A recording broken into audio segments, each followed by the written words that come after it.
Suman versus Kalyan nominations చూస్తే సుమన్ అన్న నువ్వు ఎలిమినేషన్ బటన్ అన్న ఎందుకు అంటున్నా అంటే సంచాలకుగా అంత న్యాయమైన తీర్పు కళ్యాణ్ ఇస్తే నువ్వు మళ్ళీ ఎలా అన్న తప్పు పడతావు, సరేలే దానికి ఫీల్ అవ్వలేదు అని రకంగా నువ్వే మళ్ళీ కళ్యాణ్ నీ దగ్గరకు వచ్చి వివరంగా చెప్తే నువ్వే ఆ విధంగా అన్నప్పుడు ఈరోజు మళ్ళీ అదే పాయింట్ నామినేషన్ చేసావు. అసలుకి కొంచెమైనా ఆలోచించి బుర్ర పెట్టి నామినేషన్ చేసావా అన్న? అసలుకి నిజంగా అక్కడ నువ్వు ఆగిపోకుండా నువ్వు షార్ట్గా ఉన్నావని ఆగకుండా వివరించి గేమ్ ముందుకు వెళ్ళడానికి ఆ విధంగా చెప్తే నువ్వేంటన్నా అసలుకి అలా తీసుకొని ఈరోజు ఏ పాయింట్ లేదు, ఎవరికి ఏ బంధం పోతుందని సేఫ్గా నామినేషన్ చేస్తావు. ఇంతకాలం ఒక్క నామినేషన్ పర్ఫెక్ట్గా చేసావు. అసలుకి ఇక్కడ కూడా పోనీ ఏం నామినేషన్ అన్న? అసలుకి నిజంగా బంగారు కొండ కళ్యాణ్ అక్కడ ఎంత న్యాయమైన తీర్పు ఇచ్చాడు. అంతమంది అరుస్తున్నా సరే ఎవరి మాట వినిపించుకోకుండా తన స్టాండ్ మీద తను నిలబడి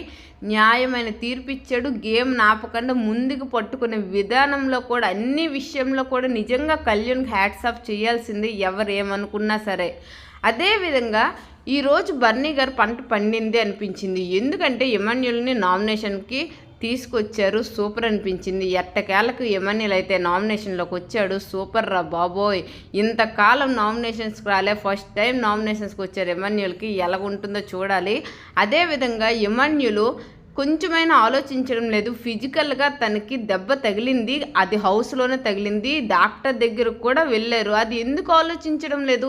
తన స్థానంలో ఉండి ఎందుకు ఆలోచించడం లేదు నాకు అర్థం కావడం లేదు. ఎన్నిసార్లు బర్నీ గారికే నామినేషన్ చేస్తారు ఎమాన్యుల్? ఇంకోళ్ళు ఎవరికైనా చేస్తే బంధం ఎక్కడ తెగిపోతుందని సేఫ్గా ఆడుతున్న ఎమాన్యుల్కి హ్యాట్